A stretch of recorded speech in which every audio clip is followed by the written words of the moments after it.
બનાસકાંઠા જિલ્લાના ડીસા તાલુકાના જૂના ડીસા પાંજરાપોળ ખાતે સમાજસેવી અને મુંબઈ નિવાસી રજનીકાંત જીવરાજભાઈ મહેતાના જન્મદિવસની અનોખી ઉજવણી કરવામાં આવી હતી। ગૌ સેવા અને સેવાભાવના સંદેશ સાથે યોજાયેલા આ કાર્યક્રમમાં પાંજરાપોળના સ્ટાફ, આગેવાનો અને આમંત્રિત મહાનુભાવોએ હાજરી આપી જન્મદિવસની શુભેચ્છાઓ પાઠવી હતી।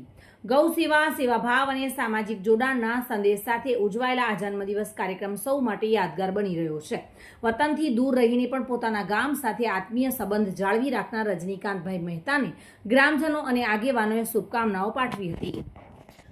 ડીજીએન મહેતા હાઈસ્કૂલના મેનેજિંગ ટ્રસ્ટીનો આજે 92મો જન્મદિવસ છે। અમે ખૂબ ઉત્સાહિત છીએ જન્મદિવસ ઉજવવા માટે। આજે કેક કાપી અને પાંજરાપોળના સ્ટાફ સાથે, ગામના આગેવાનો સાથે અમે એમનો જન્મદિવસ ઉજવ્યો છે।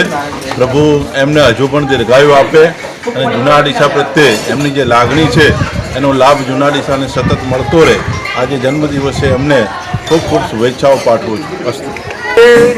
અમારા જૂના ડીસાના જૈન શ્રેષ્ઠી મહાદાનવીર એવા આદરણીય અમારા ગામના સૌના વંદનીય પૂજનીય એવા રજની કાકાના 92માં બર્થડે નિમિત્તે આજે પાંજરાપોળના તમામ ગૌ ભક્તોનો ભોજન સમારંભ રાખેલો।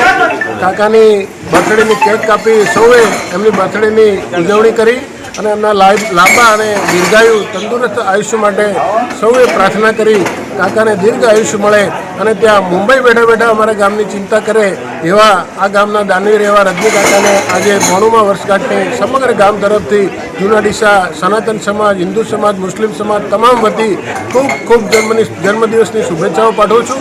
અસ્તુ। ભારત માતા કી જય। વિપુલ મંડોરા સાથે bureau report, today Gujarati news.